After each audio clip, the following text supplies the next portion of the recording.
नमस्कार दोस्तों, आज हम सब यहाँ एक बहुत ही खास मेहमान के स्वागत के लिए इकट्ठा हुए हैं और ये मेहमान कोई और नहीं बल्कि हमारे सबसे प्यारे, सबसे समझदार और सबसे खाने पीने के शौकीन गणपति बापा हैं। क्या हमारे बापा भी फूडी है? फूडी ये क्या होता है आप पूछोगे? फूडी यानी खाने के शौकीन। जी हाँ, बापा इतने फूडी हैं कि हम इन्हें मोदक खिलाते खिलाते खुद भी खाने के शौकीन हो जाते हैं। वैसे मैंने सुना है कि इस बार बापा जी ने यह फैसला किया है कि सिर्फ पूजा पाठ ही नहीं बल्कि हमारे जोक्स भी सुनेंगे और हमारे साथ ढेर सारा मजाक भी करेंगे। तो आप सभी तैयार हो जाइए क्योंकि आज बापा के साथ हंसी के फुवारे भी जरूर फूटेंगे। आज हम जरूर गणेश चतुर्थी के बारे में बात करेंगे, लेकिन उनके साथ गणेश जी का जन्म कैसे हुआ उस कहानी के बारे में भी हम बात करेंगे, उनके प्रमुख मंत्रों से जिससे विशेष लाभ होता है और उनके मंदिर, जो विशेष मंदिर भारत में है उनके बारे में भी हम आपको बताएंगे। लेकिन सबसे पहले हम सब अपनी जगह पे खड़े हो जाएंगे, जोर से हंसेंगे और कहेंगे वी लव गणपति बाप्पा मोरिया। जो लोग भी गणपति बापा से प्रेम करते हैं अपनी जगह पे खड़े हो जाइए और जोर से खिलखिला कर हंसिए और कहिए वी लव गणपति बापा मोरिया। बहुत खूब। तो चलिए अभी हम गणेश चतुर्थी की दिलचस्प बातें सुनते हैं। लेकिन गणेश चतुर्थी की हम बात करें उसके पहले संक्षिप्त में गणेश जी का जन्म कैसे हुआ वो पौराणिक कथा के बारे में हम हमारे दर्शकों को बताते हैं, फिर हम गणेश चतुर्थी पर आ जाएंगे। मेरे मन में एक प्रश्न आ रहा है, गणेश चतुर्थी का पर्व लोग बड़े हर्षोल्लास से मनाते हैं और वो पर्व 10 दिन तक मनाया जाता है। ये तो आप बोलोगे सबको ही पता है, लेकिन अगर ऐसा हो इस पर्व को साल में 2 बार 5-5 दिन के लिए मनाया जाए तो लोगों को इतना इंतजार नहीं करना पड़ेगा। कैसा लगा मेरा मजाक? अरे यार, ये तो मजाक था क्योंकि इस बार गणेश जी ने हमें कहा है कि वो हमारे जोक्स भी सुनेंगे। तो सभी मित्रों से गुजारिश है, एक बार फिर से जोर से गर्जना कीजिए, गणपति बाप्पा मोरिया। अभी हम गणेश जी के जन्म की कथा पर आ जाते हैं। शिव और पार्वती की शादी। बहुत समय पहले भगवान शिव और देवी पार्वती का विवाह हुआ। पार्वती ने शिव के साथ एक सामान्य और सुखमय जीवन जीने की इच्छा की। शिव की उपस्थिति के कारण उनकी पत्नी के रूप में पार्वती ने जीवन के हर क्षेत्र में एक विशेष संतुलन और शांति का प्रयास किया। गणेश जी की रचना कैसे हुई? एक दिन पार्वती ने सोचा कि उन्हें एक ऐसा बेटा चाहिए जो उनके साथ घर पर रहे और उनके लिए सुरक्षा प्रदान करे। इसलिए पार्वती ने एक विशिष्ट रूप से गणेश जी की रचना की। उन्होंने गणेश जी को मिट्टी से बनाया और उन्हें जीवन प्रदान किया। गणेश जी का चेहरा एक सामान्य बालक की तरह था, उनका शरीर भी मानव के जैसा था। गणेश जी को पहरा देने का आदेश। पार्वती ने गणेश को आदेश दिया कि किसी को भी अंदर आने के लिए अनुमति ना दी जाए। जब भगवान शिव पार्वती के निवास पे पहुंचे तो गणेश जी ने उन्हें पहचाना नहीं और शिव को अंदर जाने से रोक दिया। शिव को यह स्थिति अस्वीकार्य लगी और उन्होंने क्रोधित होकर गणेश जी के सिर को काट दिया। यह दृश्य देखकर पार्वती बहुत दुखी और नाराज हुई। गणेश जी का पुनर्जन्म हुआ। पार्वती के विलाप और नाराजगी को देखकर भगवान शिव ने गणेश जी को पुनर्जीवित करने का निर्णय लिया। उन्होंने गणेश जी के शरीर का सिर बदलने का आदेश दिया और एक हाथी का सिर जोड़ दिया। इस प्रकार गणेश जी को एक हाथी के सिर के साथ पुनर्जीवित किया गया। गणेश जी को सम्मानित किया गया। गणेश जी को पुनर्जीवित करने के बाद शिव ने उन्हें देवी पार्वती का प्रिय बेटा मानते हुए सम्मानित किया और घोषणा की कि गणेश जी को सभी देवताओं के गणों का प्रमुख माना जाएगा। गणेश जी को सभी विघ्नों को दूर करने वाला और समृद्धि का देवता घोषित किया गया। क्या है निष्कर्ष इसका? गणेश जी का कि ये कथा है, ये हमें सिखाती है कि सच्चे प्रेम और भक्ति से किसी भी विघ्न को दूर किया जा सकता है और जीवन को सुंदर बनाया जा सकता है। गणेश जी की पूजा और उनके गुणों की महिमा को मानते हुए भक्त उन्हें अपनी समस्याओं का समाधान मानते हैं और उनकी आराधना करते हैं। अभी हम गणेश जी के महत्व के बारे में संक्षिप्त में जानेंगे और फिर हम सब बात करेंगे गणेश चतुर्थी की और उसके बाद गणेश मंत्रों और उनके विशाल मंदिरों की। लेकिन उसके पहले मैं दर्शकों से एक प्रश्न पूछता हूं, क्या आपको पता है कि गणेश जी का सबसे प्रिय मित्र कौन था? जरा सोचिए, कुछ वक्त सोचिए, मैं भी सोचता हूं। आप बोलोगे आप क्यों सोच रहे हो? क्योंकि मुझे भी नहीं पता।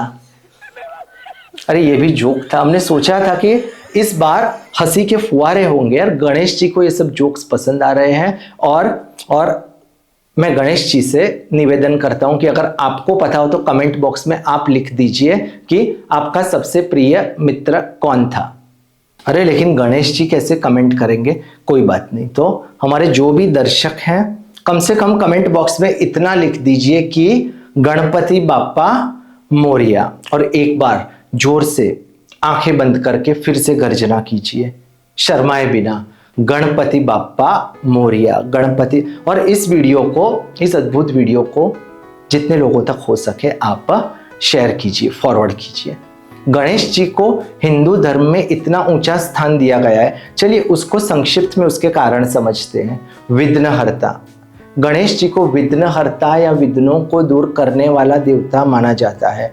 इसलिए किसी भी शुभ कार्य या नई शुरुआत से पहले गणेश पूजा की जाती है ताकि सभी विघ्न और बाधाएं दूर हो सके। ज्ञान और समृद्धि, गणेश जी को बुद्धि, ज्ञान और समृद्धि का देवता माना जाता है। वे उन लोगों की मदद करते हैं जो शिक्षा, व्यवसाय और अन्य क्षेत्रों में प्रगति करना चाहते हैं। संगीत और प्रेम, गणेश जी की पूजा केवल व्यक्तिगत लाभ के लिए नहीं बल्कि सामाजिक और पारिवारिक संगति के लिए भी की जाती है। वे प्रेम और भाईचारे के प्रतीक हैं। अभी हम बात करते हैं गणेश चतुर्थी के बारे में, लेकिन हम एक चीज शायद भूल रहे हैं। आपको याद है गणेश जी ने कहा था कि इस बार मैं हंसी मजाक के फुहारे भी सुनना चाहता हूँ। ठीक है, एक और एटम बॉम्ब फेंकने का वक्त आ गया है। एक इंसान भगवान से पूछते हैं, हे भगवान आपके लिए 1 करोड़ साल कितने होते हैं? भगवान बोले 1 सेकंड के बराबर। इंसान ने फिर पूछा, और फिर 1 करोड़ रुपए आपके लिए? तो भगवान बोले कि 1 पैसे के बराबर। इंसान ने खुश होकर कहा, भगवान क्या मुझे आप 1 पैसा आप दे सकते हो? भगवान हंसते हुए बोले, क्या जरा 1 सेकंड रुक जाओगे? ठीक है, अभी हम गणेश चतुर्थी की बात करते हैं। गणेश चतुर्थी हिंदू धर्म का एक प्रमुख त्योहार है जिसे गणेश जी के जन्मदिन के रूप में मनाया जाता है। इस दिन गणेश जी की मूर्तियों की स्थापना की जाती है और 10 दिनों तक उनके पूजन के बाद विसर्जन किया जाता है। इस अवसर पर विभिन्न प्रकार की पूजा, भजन और सांस्कृतिक कार्यक्रम आयोजित किए जाते हैं। गणेश जी की पूजा के माध्यम से भक्त उनके आशीर्वाद प्राप्त कर अपने जीवन को सुखमय और समृद्ध बनाते हैं। गणेश जी का जन्मदिन, गणेश चतुर्थी श्रावण मास की शुक्ल पक्ष की चौथी तिथि को मनाई जाती है। इस दिन भगवान गणेश का जन्म हुआ था। गणेश जी जो बुद्धि, समृद्धि और विघ्नों को दूर करने वाले देवता हैं, उनके जन्मदिन के रूप में यह त्योहार मनाया जाता है। विघ्नहर्ता की पूजा, गणेश जी को विघ्नहर्ता यानी बाधाओं को दूर करने वाला देवता माना जाता है। इस दिन उनकी पूजा करके भक्त अपने जीवन की समस्याओं और विघ्नों को दूर करने की कामना करते हैं। इसको एक सांस्कृतिक उत्सव के रूप में भी मनाया जाता है। ये केवल धार्मिक नहीं बल्कि एक सांस्कृतिक त्योहार है।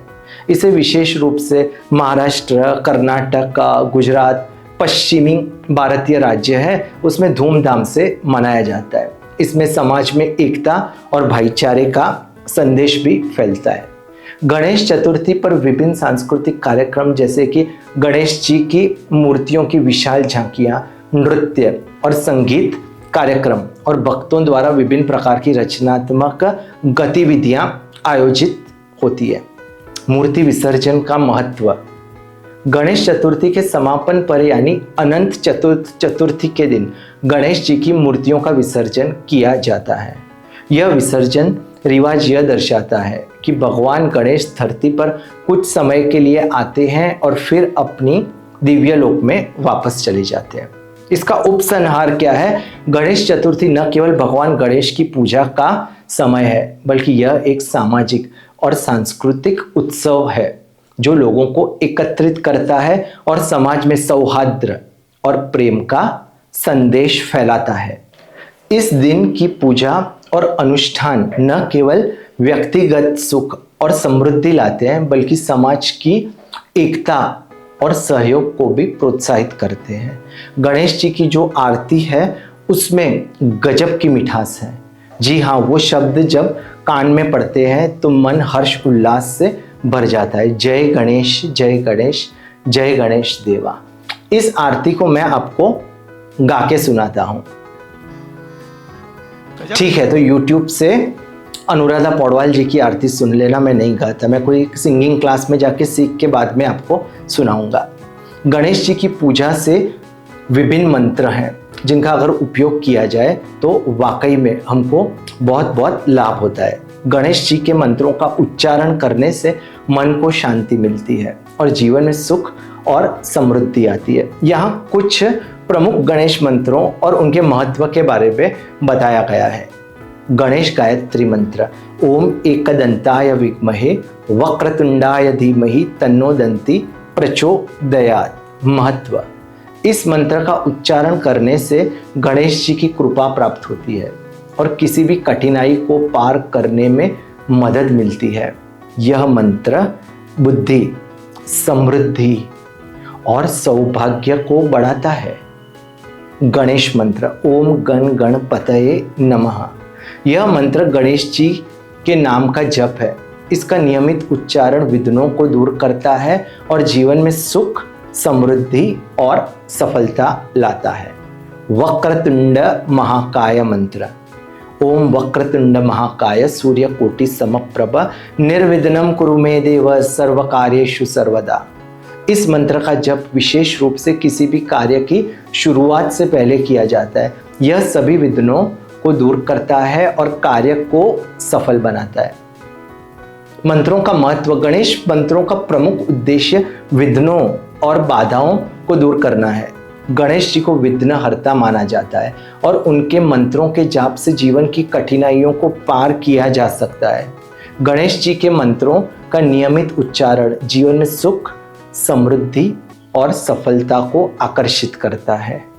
यह व्यवसाय, शिक्षा और व्यक्तिगत जीवन में प्रगति की राह खोलता है। गणेश मंत्रों का जप मन को शांति, संतुलन प्रदान करता है। यह मानसिक तनाव और चिंता को कम करने में सहायक होता है। किसी भी नए कार्य, प्रोजेक्ट या यात्रा की शुरुआत से पहले गणेश मंत्रों का जप करना शुभ माना जाता है।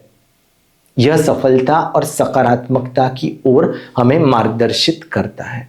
गणेश जी के मंत्रों का जाप करने से मन, शरीर और आत्मा की शांति होती है और जीवन में सकारात्मक परिवर्तन आते हैं। इन मंत्रों के माध्यम से भक्त गणेश जी के आशीर्वाद से समृद्धि प्राप्त करते हैं।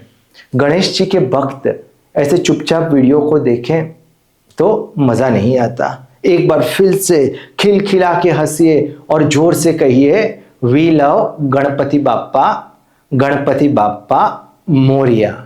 भारत में गणेश जी के कई प्रसिद्ध मंदिर हैं जिनकी भव्यता, ऐतिहासिकता और धार्मिक महत्व अत्यधिक है। ये मंदिर न केवल श्रद्धालुओं को आकर्षित करते हैं, बल्कि भारतीय संस्कृति और धार्मिकता के महत्वपूर्ण प्रतीक भी है। यहाँ कुछ प्रमुख गणेश मंदिरों की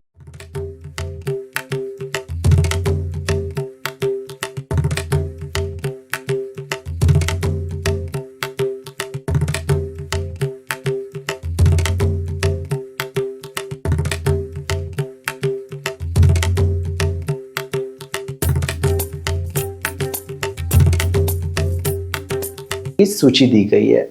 इन प्रमुख गणेश मंदिरों की यात्रा और पूजा से व्यक्ति को धार्मिक शांति, मानसिक संतुलन और व्यक्तिगत सुख की प्राप्ति होती है। इन मंदिरों का धार्मिक महत्व भारतीय संस्कृति और धार्मिक परंपराओं के अभिन्न हिस्सों के रूप में देखा जाता है। गणेश जी के इन मंदिरों में पूजा और अनुष्ठान करने से जीवन में सकारात्मक बदलाव और समृद्धि की प्राप्ति होती है।